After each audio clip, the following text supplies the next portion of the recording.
July 16th, 1960 was a day I shall remember all my life. It was when I first set foot on the shingle and sand beach of Chimpanzee land, that is, Gombe National Park. I was 26 years old.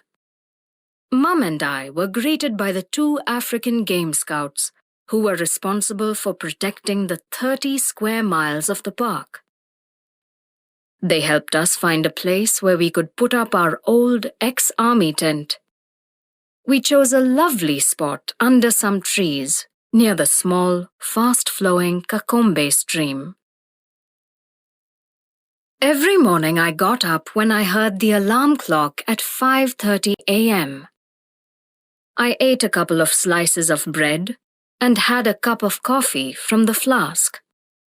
Then I set off, climbing to where I thought the chimps might be. Most often, I went to the peak. I discovered that from this high place, I had a splendid view in all directions. I could see chimps moving in the trees, and I could hear if they called. At first, I watched from afar, through my binoculars, and never tried to get close. I knew that if I did, the chimps would run away silently. Gradually, I began to learn about the chimps' home and how they lived.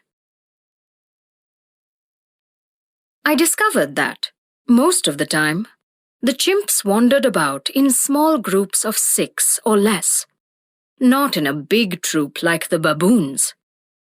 Often, a little group was made up of a mother with her children, or 2 or 3 adult males by themselves. Sometimes many groups joined together, especially when there was delicious ripe fruit on one big tree. When the chimps got together like that, they were very excited, made a lot of noise, and were easy to find.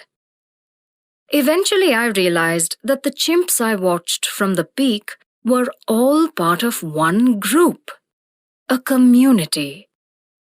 There were about 50 chimps belonging to this community. From the peak, I noted which trees the chimps were feeding in, and then, when they had gone, I scrambled down and collected some of the leaves, flowers, and fruits so they could be identified later.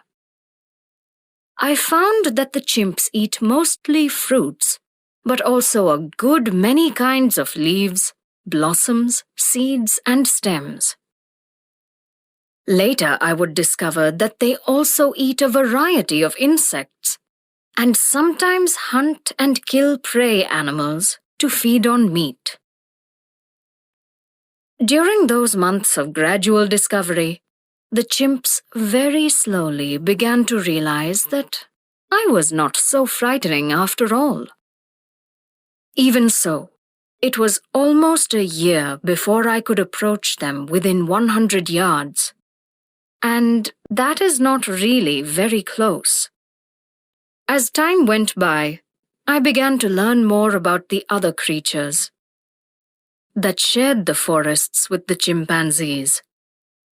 There were 4 kinds of monkeys, in addition to the baboons, and many smaller animals such as squirrels and mongooses. There was also a whole variety of nocturnal creatures, porcupines and civets, and all manners of rats and mice. Only a very few animals in the forest at Gombe were potentially dangerous, mainly buffalo and leopards. And, of course, there are poisonous snakes, 7 different kinds. Once, as I arrived on the peak in the early morning before it was properly light, I saw the dark shape of a large animal looming in front of me. I stood quite still. My heart began to beat fast, for I realized it was a buffalo. Many hunters fear buffalo more than lions or elephants. By a lucky chance, the wind was blowing from him to me, so he couldn't smell me. He was peacefully grazing in the opposite direction and chewing his cud. He hadn't heard my approach.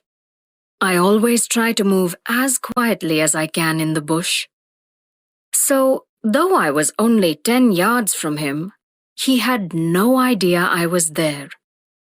Very slowly, I retreated. Another time, as I was sitting on the peak, I heard a strange mewing sound. I looked around and there, about 15 yards away, a leopard was approaching. I could just see the black and white tip of its tail above the tall grass. It was walking along the little trail that led directly to where I sat. Leopards are not usually dangerous unless they have been wounded. Very silently, I moved away and looked for chimps in another valley. Later, I went back to the peak. The peak began to feel like home. I carried a little tin trunk up there. In it, I kept a kettle, some sugar and coffee, and a tin mug. Then, when I got tired from a long trek to another valley, I could make a drink in the middle of the day. I kept a blanket up there too, and when the chimps slept near the peak, I slept there, so that I could be close by in the morning.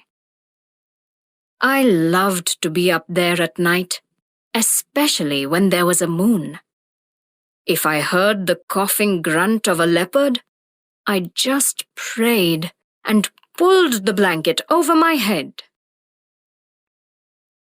Chimps sleep all night, just as we do.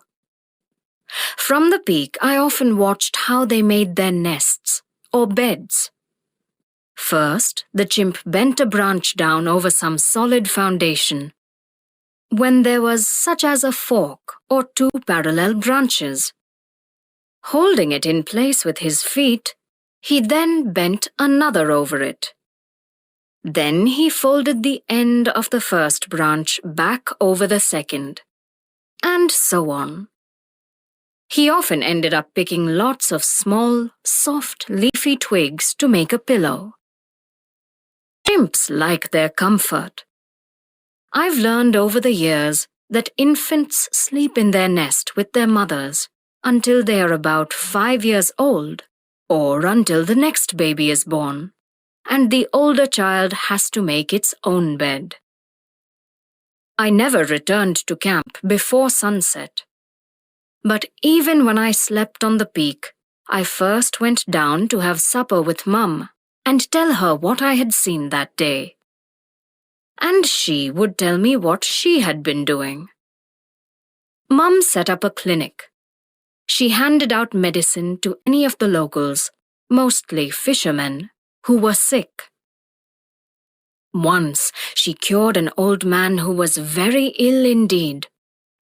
Word about this cure spread far and wide, and sometimes patients would walk for miles to get treatment.